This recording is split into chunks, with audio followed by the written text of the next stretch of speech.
যদি আমরা ইসলাম ধর্মকে কবুল করে নিই তাহলে কি আমাদের জন্য কোনো কি কাফারা আছে? আমাদের জন্য কি কোনো জরিমানা আছে? আমাদেরকে কি কোনো জরিমানা লাগবে? আমাদেরকে কোনো কাফারা লাগবে? আপনি একটু দয়া করে বলে দেন। ওই মুশরিকরা এসে বলছে, নবীজি আমরা হলাম মুশরিক, অনেক লোককে হত্যা করেছি, কাতল করেছি, অনেক মেয়ের সঙ্গে জেনা করেছি, আমরা যদি এখন ইসলাম ধর্মটা কবুল করে নি হার গেলে এখন কোনো কাফারা আছে, কোনো জরিমানা লাগবে আমরাকে, না মাফ হয়ে যাবে? নবীজি আমার বললেন, ইল্লা মান তাবা ওয়া আমানা ওয়া আমিলা আমালান সালিহান ফাউলাইকা ইউবাদদিলুল্লাহু সাইয়্যাতিহিম হাসানাত। আল্লাহ তাবারাক ওয়া তাআলা বললেন, মুহাম্মদ সাল্লাল্লাহু আলাইহি ওয়াসাল্লাম ওই মুশরিকদেরকে বলছেন, ওরে মুশরিকের দল, তোমরা শোনো, তোমরা যে প্রশ্ন নিয়ে আমার কাছে এসেছো তাহলে তোমরা শোনো।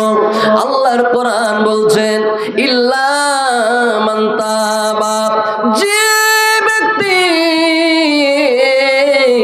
ভুল করে নিল, যে ব্যক্তি গুনাহ করে নিল, আর গুনাহ করার পর, ওই গুনাহ করার পর, ভুল করার পর, ইল্লা মান তাবা, যদি লোকটা তওবা করে নেয়, ওয়া আমানা, এবং ইল্লা মান তাবা ওয়া আমানা ওয়া আমিলা আমালান সালিহান, আর যদি লোকটা ঈমান নিয়ে চলে আসে, আল্লাহর প্রতি ঈমান নিয়ে আসে, ওয়া আমালা আমিলান সালিহান, আর যদি লোকটা নেক আমল করে, যদি লোকটা নেক আমল করে, ভালো আমল করে, ফাউলাইকা ইউবাদদিলুল্লাহু সাইয়্যাতিহিম হাসানাত। আল্লাহ তাবারাক ওয়া তাআলা ওই সমস্ত গুনাহগার বান্দাদের আল্লাহ গুনাহকে নেকিতে পরিবর্তন করে দিবেন। একবার পড়েন সুবহানাল্লাহ। আল্লাহুস সামাদ।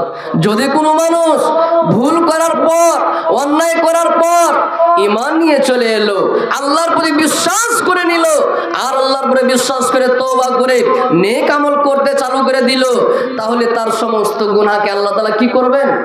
নেকিতে পরিবর্তন করে দিবেন। আল্লাহুস সামাদ। কত বড় সুসংবাদ।